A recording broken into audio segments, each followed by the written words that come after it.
There is a moment, and perhaps you have lived it, where you walk into a room full of people and you feel something shift before a single word is spoken, not a thought, not a conclusion. Something earlier than that. A tension beneath the laughter, a grief hiding inside someone's smile, a lie dressed as confidence sitting at the head of the table. You feel it the way you feel weather before it arrives. And then the conversation begins, and everyone else proceeds as if the room is exactly what it appears to be. They talk, they joke, they perform, and you stand there in a kind of quiet vertigo because you are simultaneously in the room and watching the room from somewhere just outside of it. You have always been this way. You noticed things as a child that adults pretended not to notice. You read beneath words before you had language to describe what you were doing. You felt the emotional weather of households, classrooms, relationships, not because you chose to, but because you could not feel it. And for most of your life, no one explained why. Carl Jung spent decades asking the same question you have silently carried. Why do some people perceive what most people cannot?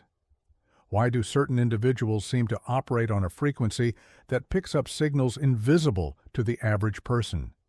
And more importantly, what does this capacity actually mean? Where does it come from? And what happens to the people who carry it when they do not understand it? His answers were not simple. They were not reassuring in the way a self-help book reassures you. They were the kind of answers that, once understood, change the architecture of how you see yourself and every person you have ever known. This is what he found. To understand what Jung discovered about perceptual depth, you have to begin where he began, not with the individual, but with the structure beneath the individual. Jung believed that beneath your personal psychology, beneath your memories, your wounds, your personality, your habits, there exists a layer he called the collective unconscious. This is not metaphor. Jung treated it as a genuine psychological reality, a shared substrate of the human mind that every person on earth inherits simply by being human. Within this layer live what Jung called archetypes, primordial patterns of experience that predate any individual life. The hero, the shadow, the wise old man, the great mother. These are not characters in a story. They are structural templates, inherited configurations of feeling and meaning that shape how we perceive, how we dream, how we love, how we fear. Now here is where it becomes important for you specifically. Jung observed that most people remain on the surface of their own psychology. They identify with their persona, the social mask, the role they play in the world, and they treat that persona as if it were the totality of who they are. They do not descend. They do not investigate. They live, as he wrote, like someone who has inherited a vast house and chooses to live only in the front hallway. But some people, and this is not a compliment exactly, it is more like a condition, some people cannot stay in the hallway. Something in them descends, whether they choose it or not. They are drawn downward into the deeper rooms of the psyche. They encounter their own shadow. They feel the weight of the collective. They perceive the archetypal currents running beneath ordinary human behavior. And because they have been to those rooms, they can recognize those rooms in others, even when others have never set foot in them, even when others would deny the rooms exist entirely. This is the origin of perceptual depth. It is not a gift handed down from the sky. It is the consequence of psychological descent. Think about what this actually means in practice. When you walk into a room and feel something shift, what you are detecting is the gap between what people are presenting and what they are actually carrying. You are reading, without conscious effort, the distance between the persona and the interior. Everyone wears a persona. Jung was not critical of this. He understood it as a necessary social instrument. The persona allows us to function, to belong, to navigate the complex demands of communal life. It is the face we show, and there is nothing inherently dishonest about it. But behind every persona is everything the persona was built to conceal: fear, grief, shame, unresolved hunger, old wounds that never closed properly, the parts of the self that were deemed unacceptable by parents, by culture, by religion, by the terrifying social machinery that shapes every human being from birth. Jung called this collected interior material the shadow. And here is what most people never realize. The shadow does not disappear simply because it is hidden. It does not dissolve because you refuse to look at it. It leaks. It bleeds through the edges of the persona in ways the person cannot fully control. In the tightness around the eyes, in the laugh that arrives a half second too late, in the silence that falls in exactly the wrong place, in the anger that surfaces over something too small to warrant it. These are the signals that most people do not register. You register them, not because you are supernatural, not because you are broken, but because somewhere along the way, through pain, through necessary introspection, through the kind of psychological pressure that forces a person inward, you develop the capacity to read the shadow in others because you had already been forced to read it in yourself. This is the mechanism. This is the reason. And once you understand it, the loneliness of being this way begins, slowly, incompletely, but genuinely, to make sense. There was a man Jung worked with early in his career, a highly successful businessman, respected in his community, enviably composed under pressure. He came to Jung not because he felt distress exactly, but because something had begun to feel hollow. His accomplishments felt like furniture in a room he no longer lived in. His relationships felt performed. He could not name what was wrong because nothing on the surface was wrong. Jung listened. And then he said something the man did not expect. He said, "You have spent your entire life becoming the man everyone needed you to be. You have done it so completely that you have lost contact with the man you actually are." What Jung was describing was a persona so thick, so perfectly constructed, so relentlessly maintained, that the man's own interior had become inaccessible to him. He had achieved the outer form of success while severing himself from his own depth. And here is the thing. People who had spent years around this man had never noticed. They saw the persona. They interacted with the persona. They respected, admired, and occasionally feared the persona. But certain people with perceptual depth, had always felt the hollowness. They could not have articulated it. They might have described it as something slightly off, something not quite real, a faint sense that the person they were speaking to was not entirely present in the conversation. They were detecting the gap. This is not a minor social observation.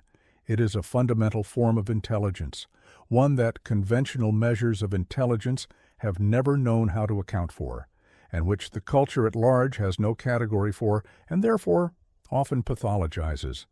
You were told you were too sensitive. You were told you overthought things. You were told you read too much into situations.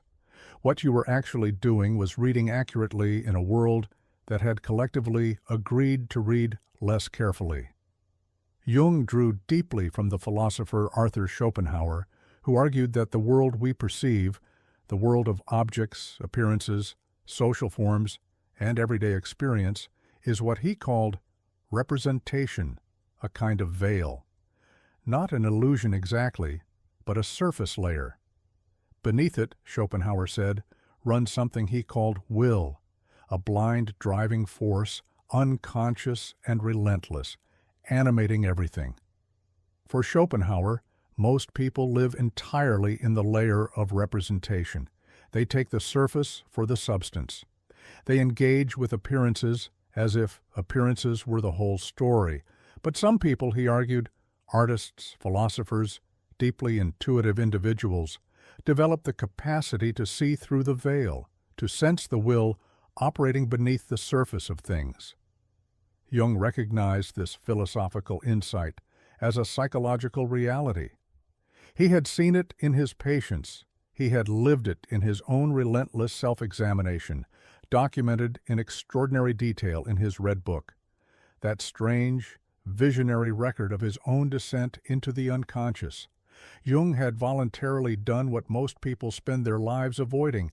He had looked beneath his own representation, beneath his own carefully constructed surface, into the raw and often terrifying material underneath, and it changed what he could see in others irrevocably.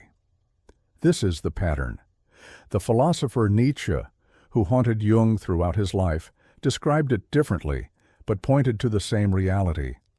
Nietzsche spoke of the rare individual who could bear to look at the world without the comforting illusions that make ordinary life bearable, who could face the abyss, as he put it, directly and without flinching. When you gaze long into an abyss, Nietzsche wrote, the abyss also gazes into you. What he meant, and what Jung understood, is that the descent changes you permanently. You cannot unsee what you have seen. You cannot return to the comfortable surface once you have stood in the depths.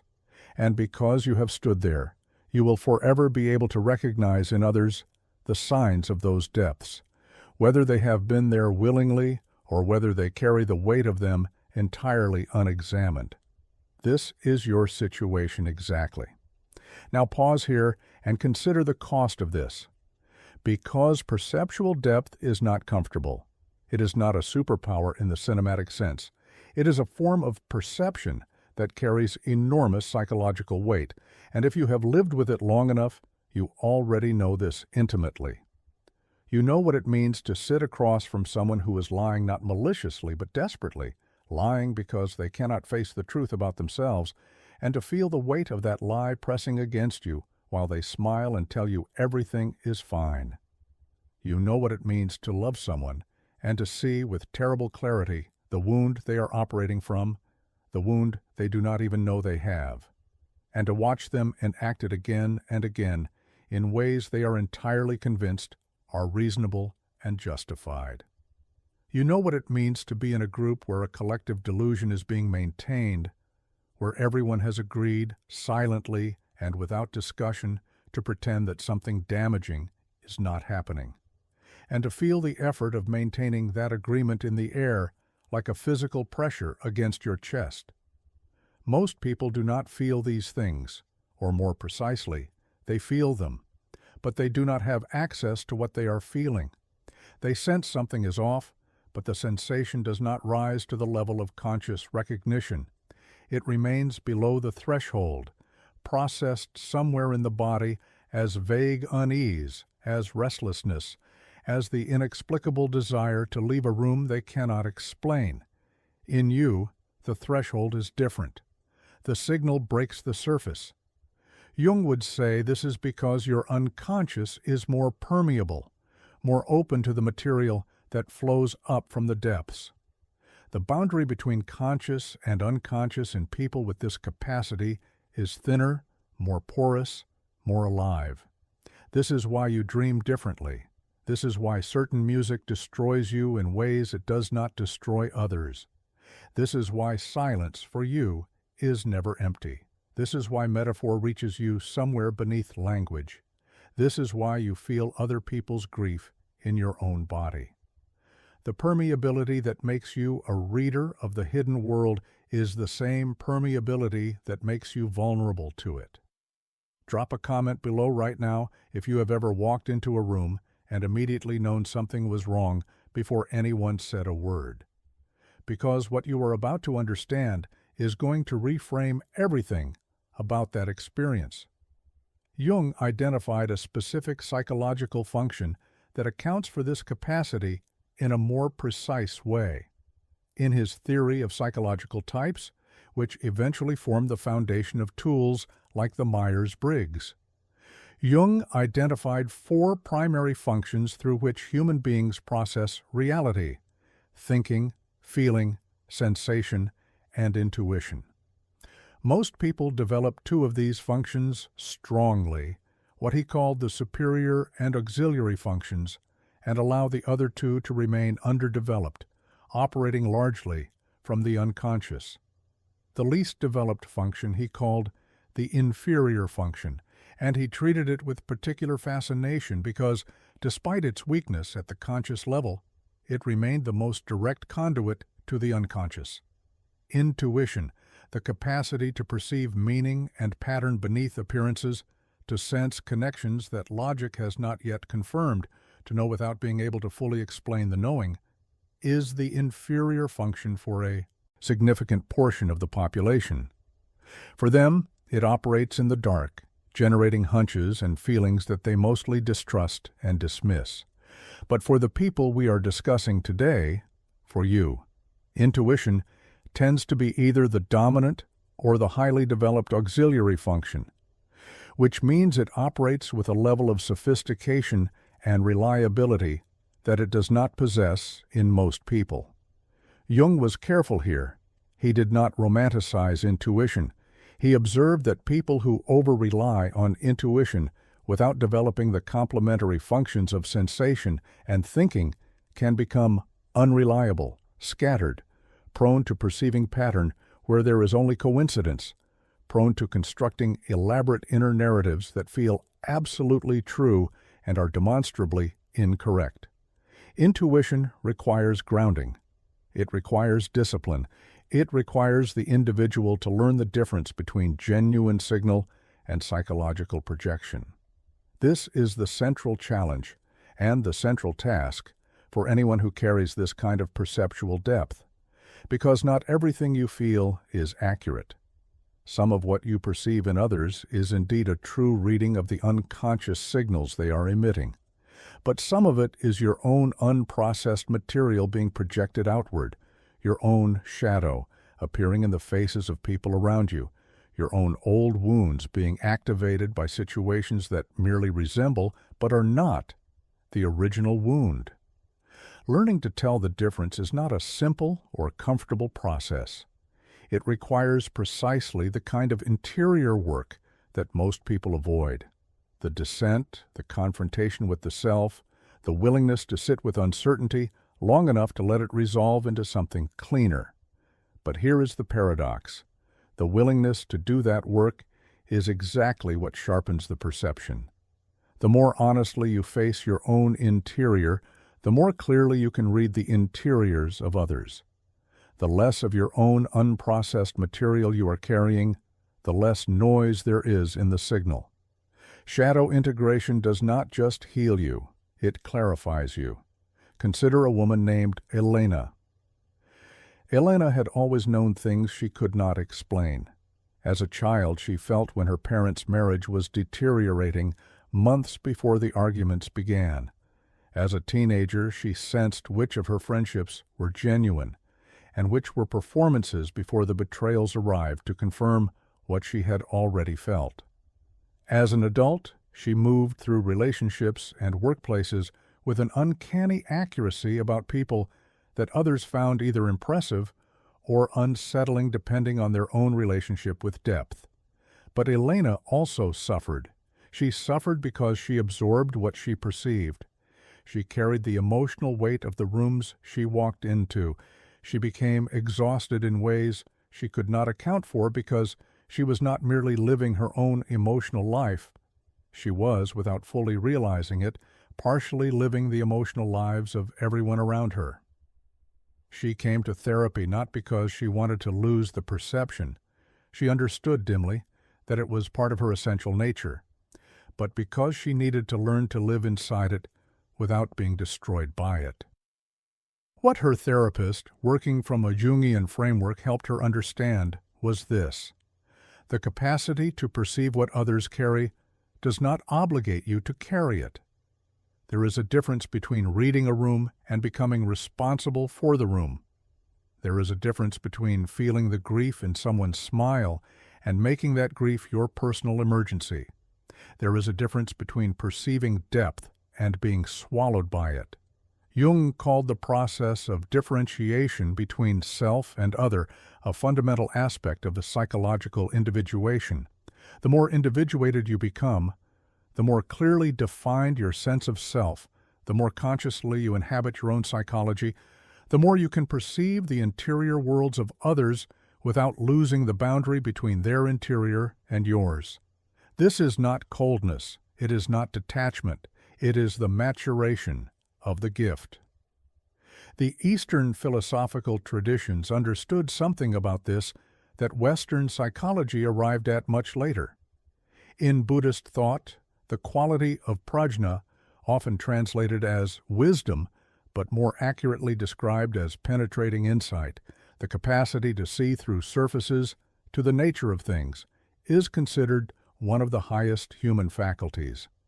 But the texts are careful to distinguish between prajna and mere emotional reactivity.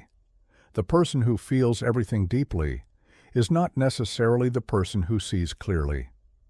Clarity comes not from the raw sensitivity alone, but from what you have done with that sensitivity over time. The Zen tradition speaks of mushin, the state of no mind, of perception unobstructed by the noise of ego and projection. The master perceives accurately not because they try harder, but because there is less in the way, less fear, less need, less unprocessed history cluttering the channel. This connects directly to what Jung observed. The people who perceive most accurately are not necessarily the most intensely sensitive people in the room. They are the people who have done the most work on themselves, who have cleared the most ground inside, who have confronted the most shadow, who have the most honest relationship with their own nature. Sensitivity is the raw material. Depth of self-knowledge is what refines it into something trustworthy. Nietzsche's Übermensch, his concept of the person who transcends inherited values and creates new ones from genuine self-knowledge, is not a figure of invulnerability. It is a figure of extraordinary self-confrontation. The person who can see beyond the common herd, not because they are above feeling, but because they have felt everything that needed to be felt and refuse to look away from any of it. The Stoics, too, Marcus Aurelius in particular, practiced a discipline of perception they called prosoche, a continuous, non-reactive attention to the present moment. Not the suppression of feeling, but the refusal to let feeling become noise, the cultivation of clear sight.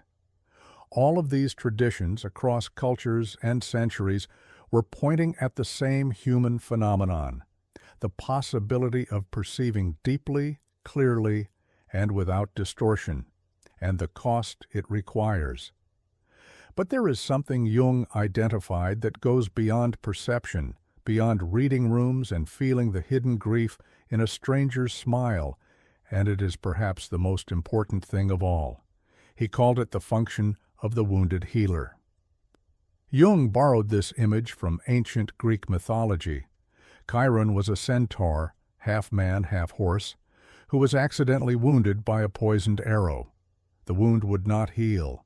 It could not be closed.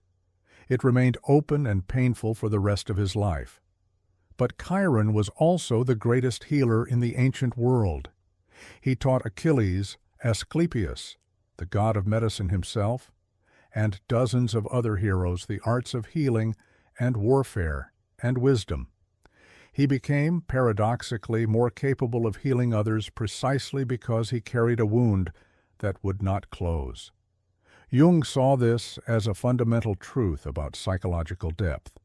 The people who perceive most clearly, who feel the shadow in others, who read the grief beneath the smile, who sense the wound operating behind the carefully composed face, are almost always people who carry their own unhealed wound, not a wound they have wallowed in, not a wound they have performed for sympathy, a wound they have inhabited honestly, explored thoroughly, and integrated with enough consciousness that it has become a source of understanding rather than merely a source of pain. This is the alchemy that transforms sensitivity into wisdom. And this is why your capacity to see, if you have lived honestly inside it, is inseparable from everything you have been through. You did not choose the wound. No one does. But the choice, and it is always a choice, always difficult, always ongoing, is whether to descend into it or to spend your life building elaborate structures on top of it to avoid the descent. The people who descend become the readers of depth. The people who avoid the descent become masters of surface. And the two categories can feel each other, always, across a room. This has direct consequences for the most intimate relationships in your life. Because what happens when someone who perceives at depth enters into a relationship, romantic, professional, familial, with someone who lives primarily on the surface? The short answer is friction. Chronic, confusing, often painful friction that neither party has adequate language to describe. The surface dweller, and this is not a moral judgment, it is a psychological description, experiences the depth perceiver as too intense, too probing, too much. They feel, rightly, that they are being seen in ways they are not prepared to be seen. The perception itself can feel like an intrusion, like violation. The depth perceiver experiences the surface dweller as evasive, as emotionally unavailable, as somehow fundamentally unreachable. Every conversation carries the ghost of the conversation that could be happening, but isn't. Every interaction contains the presence of everything being carefully not said, and both experiences are valid. Jung was not naive about this. He understood that the individuation process, the descent toward genuine selfhood, cannot be forced on another person. It cannot be argued into someone, cajoled into someone, loved into someone from the outside. Every person descends in their own time, if they descend at all. What this means practically, and this is the part no one wants to hear, is that certain forms of connection are simply not possible between people at fundamentally different levels of psychological depth. Not because either person is bad, not because either person is failing, but because depth calls to depth and surface calls to surface, and the gap between them is not navigable by goodwill alone. The healthiest thing you can do, and Jung said this in various ways throughout his work, is not to try to pull people toward depth who are not ready for it. It is to find and invest in the connections where depth is already present on both sides. These relationships are rarer. They are also categorically different in their quality. When two people who both perceive beneath the surface find each other, the conversation that becomes possible is unlike any other human experience, because nothing has to be worked around, because the performance can be dropped, because you can say the real thing and have it received as the real thing, without translation, without softening, without the exhausting labor of making your interior accessible to someone who has walled off their own. This is what you are looking for in every relationship, and this is why so many relationships have left you feeling vaguely alone, even in the midst of them. There is a particular phenomenon Jung documented that deserves its own moment of attention here. What happens when this kind of perceptual capacity is present in a person who has not yet understood it? He observed, in younger patients especially, a pattern of profound confusion about their own identity. The capacity to feel the emotions of others so accurately can create a devastating confusion between self and other. If you grew up in an emotionally chaotic environment, a family where someone's moods dictated the emotional weather of every room, your perceptual sensitivity may have been both your survival mechanism and your prison. You learned to read the room because you had to, because the room was dangerous, and the only way to navigate it safely was to know, always, exactly what emotional state the person with power was in before they had expressed it explicitly. This is not a neutral developmental experience. It is a training in hypervigilance that rewires the nervous system. And it produces an adult who is extraordinarily accurate at reading others and deeply uncertain about what they themselves are actually feeling. Because if your childhood required you to subordinate your own interior experience to the constant project of reading and managing the emotional states of the people around you, your own feelings, your own needs, your own perceptions, your own desires, these became secondary. Background noise, things you learned to set aside because attending to them felt dangerous or simply impossible in the circumstances you were in. This is the origin of what psychology calls the highly sensitive empath, who has lost themselves. The perception is real, the accuracy is real, but the relationship between the perceiver and their own inner life has been severed or badly damaged in the process. Jung's counsel here was not to abandon the perceptual capacity, it was to redirect a portion of it inward, to apply to yourself the same quality of attention you have spent your life applying to others, to ask yourself in any given moment, what am I feeling? Not what is the room feeling, not what does this person need, not what is the correct emotional response to this situation. What am I, underneath all of that, actually experiencing? This question, simple in form, almost impossibly difficult in practice for certain people, is the beginning of reclaiming your own interiority. And here is the paradox that Jung found everywhere he looked. The more genuinely you inhabit your own interior, the more present you are to your own actual experience, the more accurate, not less, your perception of others becomes. Because the confusion falls away. You stop interpreting other people's signals through the filter of your own unprocessed history. You stop feeling their grief as your emergency. You stop losing yourself in the process of reading them. You become, as the Zen teachers described it, a clear mirror rather than a reactive surface. Let us talk for a moment about what this capacity looks like when it has been developed, integrated, and consciously inhabited. Because there is a version of this that is not exhausting. There is a version of this that is not painful. There is a version of this that is not isolating. It looks like this. You walk into a room and feel everything you have always felt. The emotional weather, the hidden tensions, the gap between presentation and interior.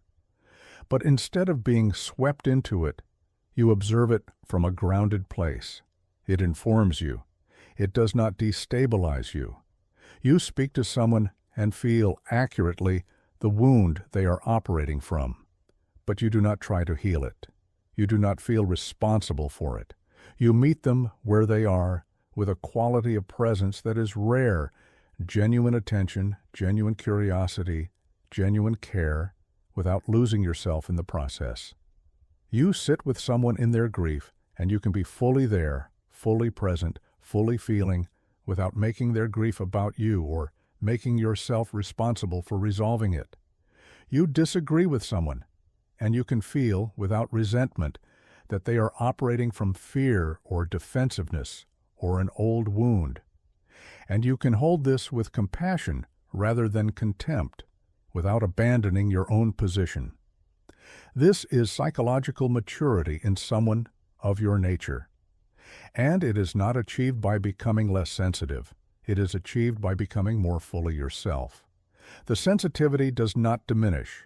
The perception does not narrow. What changes is the foundation from which you meet it all. You become, over time, large enough inside to hold what you perceive without being overwhelmed by it. Jung called this the process of becoming whole, not perfect, not invulnerable, not above the reach of pain, whole, which means knowing your own depths well enough that the depths of others no longer have the power to pull you under. There is a specific danger, though, that accompanies the undeveloped version of this capacity, and it is important to name it directly. People who perceive at depth, but who have not done the interior work required to ground that perception, are sometimes drawn into relationships with people who are extraordinarily skilled at presenting one face while concealing another. What the clinical literature calls narcissistic personality structures. The dynamic is almost painfully predictable once you have seen it. The depth perceiver feels, from the beginning, that there is something beneath the surface of this person, something hidden, something complex, something that calls to their capacity for perception. And they are not wrong. There is something beneath the surface. There is a wound. There is a concealed interior. There is a gap between the persona and the reality. The problem is that in certain personality structures, the interior they are sensing is not a depth waiting to be met. It is an absence waiting to be filled. And the depth perceiver, attuned, empathic, convinced that they can see and therefore can reach what no one else has managed to reach, can spend years attempting to perceive their way into a connection that is structurally unavailable. Jung's warning here is precise. Perception is not the same as intimacy. Knowing someone's wound does not mean you have access to their interior. It does not mean they will descend toward you. It does not mean the depth you sense in them is depth they are willing to inhabit. The moment you stop believing that your perception of someone is sufficient reason to stay, the moment you accept that being able to see someone clearly is not the same as being safe with them, is the moment your perceptual gift stops being a vulnerability and begins to operate as the protection it was always capable of being. Your ability to read people is not a reason to override what you read. And this is where everything changes, because the final thing Jung understood about people who perceive what others cannot, the thing that encompasses everything else, is this. This capacity is not an accident. It is not merely the product of a sensitive nervous system or a difficult childhood or an unusually permeable boundary between conscious and unconscious. These things contribute to it, shape it, give it its specific flavor and texture. But at the deepest level, Jung believed, and this is the part that reaches beyond psychology into something closer to philosophy, something closer to the question of why you are the way you are. He believed that certain souls are called toward depth, not called in a comfortable, flattering sense. Called in the way Chiron was called, through the wound that would not close. Called in the way every genuine healer, artist, philosopher, and visionary throughout human history has been called, through the experience of being pushed by circumstances or by something deeper than circumstances, past the point where the surface is sufficient. The descent is not optional for you, it never was.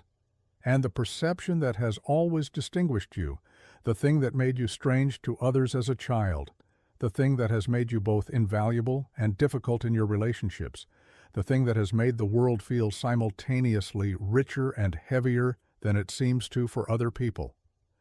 It was always pointing toward something, not just the reading of others, the reading of the world, the capacity to perceive that history is not what it presents itself as, that culture is not what it presents itself as, that the collective, like the individual, has its persona and its shadow, its brilliant shining face of progress and achievement, and beneath it, all the material it has never processed, never integrated, never honestly faced. You feel that too. You have always felt that too. And the people who feel the collective shadow, who sense the grief and the violence and the unacknowledged weight running beneath the surface of civilization, are the people who historically, when they find the courage and the clarity and the language, change things. Not by being louder than everyone else, by seeing more clearly than everyone else, and by refusing, this is the part that costs the most, by refusing to pretend they do not see what they see. Jung concluded, after decades of clinical practice and relentless self-investigation, that the people who carry this perceptual capacity are not cursed, though they often feel that way. They are not broken, though the world will sometimes treat them as if they are. They are not too much, though the people most threatened by depth will spend considerable energy trying to convince them otherwise. They are the necessary counterweight. In every family, in every community, in every era, there are people whose function, whether they choose it or not, whether they understand it or not, is to maintain contact with the real, to keep a thread of perception running down into the depths while the rest of the world manages its surface. This is a function. It is not a personality quirk. It is a form of service, though it often does not feel like one. What it asks of you is not the suppression of what you feel, not the dimming of what you see, not the exhausting labor of pretending to be less than you are so that others feel more comfortable. What it asks, what Jung believed it has always asked, is that you do the work, that you descend into your own interior with the same courage and honesty you bring to reading others, that you integrate your shadow, face your wound, individuate toward your actual self, rather than the self that was convenient for everyone around you, that you learn to carry what you carry with grounded presence rather than anxious reactivity, that you stop apologizing for the depth of your perception and start trusting it, not blindly, not arrogantly, but with the earned confidence of someone who has done enough interior work to know the difference between signal and noise. Because the world does not need more people who are good at managing surfaces. It has more than enough of those. What it needs, what it has always needed, are people willing to see beneath them, and you already know how to do that. You always have. The only question that remains, the question that will stay with you after this video ends, if you let it, is this. Are you willing to trust what you see?